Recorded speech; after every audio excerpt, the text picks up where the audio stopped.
윤석열 정부 출범 뒤에 첫 국회 대정부 질문이 열렸습니다. 첫날부터 영빈관 신축 논란과 김건희 특검법을 놓고 날선 공방이 오갔습니다. 논란의 878억 원 예산에 대해서 한덕수 총리는 언론 보도로 알았고 대통령도 몰랐을 거라는 식의 답을 했습니다. 이지혜 기자입니다. 논란 끝에 철회하기로 한 878억 규모의 영빈관 신축 예산에 대해 한덕수 국무총리는 미리 알지 못했다고 말했습니다. 영빈관 짓는 예산 878억 알고 계셨냐고 묻습니다. 몰랐습니까? 저는 몰랐고 신문을 보고 알았습니다. 윤석열 대통령이 미리 알고 있었는지도 쟁점이 됐습니다. 한 총리는 대통령이 미리 알지 못했다는 취지로 설명했습니다. 그러면 대통령도 모르는 예산이었단 말씀이시군요. 최고 통치권자, 총리실 같으면 총리가 다 그거를 파악을 하고 결정되는 것은 아니다. 이에 보고를 누락한 실무진을 경질해야 하는 것 아니냐는 지적까지 나왔습니다. 특히 영빈관 사용 문제 같은 경우는 대통령께서 직접 메시지를 냈던 사안인데 그 문제를 밑에 있던 참모들이 전혀 대통령께 보고하지 않는다. 하지만 대통령실 관계자는 JTBC에 실무자가 당연히 보고를 올려 대통령도 파악하고 있었다며 다만 구체적인 액수까지 알고 있었는지 확인해 줄 수는 없다고 말했습니다. 국민의힘은 문재인 정부를 겨냥했습니다. 특히 태양광 비리 의혹에 화력을 모았습니다.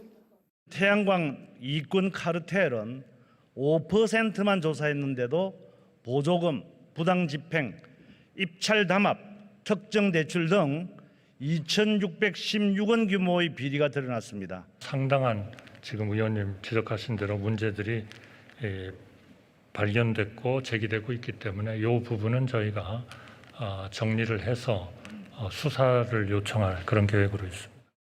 민주당이 김건희 여사 의혹을 집중 공략하며 특검을 해야 한다고 압박 수위를 높이자 한동훈 법무부 장관은 검찰 수사의 공정성에 문제가 없다고 맞받아쳤습니다.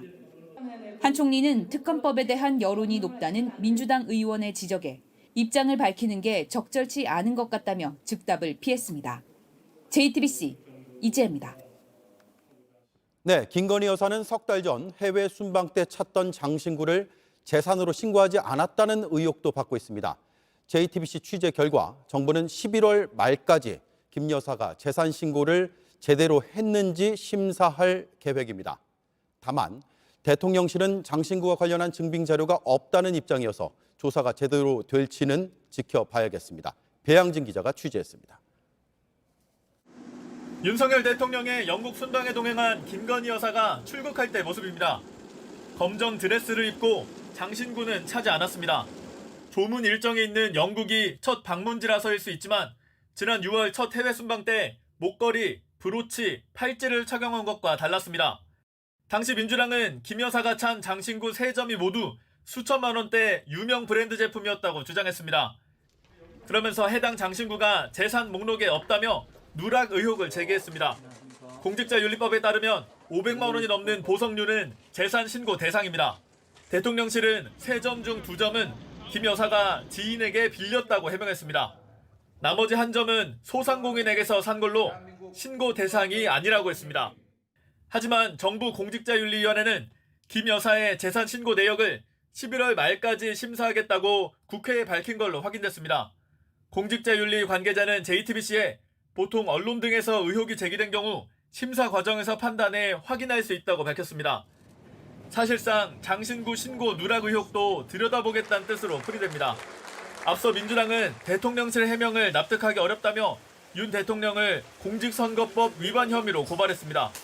외제차 한 대 값인데 그 외제차를 며칠 빌려 탔다가 옷 벗고 검찰에 기소된 사람들이 많이 있습니다. 이게 과연 순수한 마음으로 빌려준 건지 아니면 어떤 대가성이 있는지 이걸 좀 살펴볼 필요가 있다고 생각합니다. 다만 공직자윤리위 관계자는 등기가 있는 부동산과 달리 보석류는 심사가 어려운 측면이 있다고 설명했습니다. 실제로 대통령실은 민주당에 김 여사의 장신구와 관련한 증빙 자료를 가지고 있지 않다고 밝혔습니다. JTBC 배양진입니다. 영빈관 신축 논란은 거슬러 올라가면 결국 대통령실 이전에서 시작된 문제입니다. 그런데 저희가 취재해보니 생기지 않아도 될 문제가 또 있었습니다. 외교부는 한남동 외교부 장관 공간을 대통령 관저로 내줬습니다.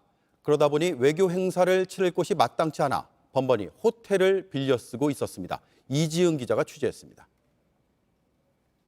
이달 초 라오스 외교장관이 우리나라를 찾았을 때 박진 외교부 장관을 만난 곳은 서울 시내 한 호텔입니다. 지난달 빌 게이츠 이사장이 왔을 때도 역시 호텔에서 만났습니다. 한남동 공관이 대통령 관저가 되면서 외교 행사를 치를 곳이 마땅치 않게 된 겁니다. JTBC가 입수한 자료에 따르면 이 외빈들과의 식사 비용으로만 2천만 원 가까이 들었습니다. 불필요한 예산 낭비가 된 셈입니다. 한 외교부 당국자는 만약 외교장관 공관을 그대로 썼다면 대부분은 공관에서 충분히 진행할 수 있는 행사들이라고 밝혔습니다. 이제는 외교장관이 공관으로 쓸 서울 삼청동 부지입니다. 장관이 살 집만 공사를 마쳤고 인근에 들어서 외교 행사장은 공사를 시작도 못했습니다. 박 장관이 취임한 이후 이달 초까지 장관이 국내에서 주최한 공식적인 외빈 식사 접대는 10건이 안 됩니다. 외교를 활발히 해야 할 정권 초기임에도 직전 정의용 장관 때보다 줄었습니다. 매번 호텔을 빌리기도 부담스럽자 행사 자체를 좀 줄인 게 아니냐는 분석도 있습니다. 복수의 당국자들은 외교에선 얼마나 외국 손님을 각별히 대하느냐가 중요한데 공간이 달리 없어 대접할 기회가 미뤄진 측면이 있을 것이라고 했습니다. 공관 외교는 단순히 접대만 하는 게 아니라 한국의 이미지를 소개하는 외교의 장이기 때문에 민간 호텔을 쓰는 게 적절치 않다는 겁니다. 정부는 외교장관 공관에 연회장을 만들겠다며 새로 21억 원을 책정한 상태. 하지만 빨라도 내년 완공이 목표라 그때까진 호텔 외교가 이어질 수 있습니다. JTBC 이진우입니다.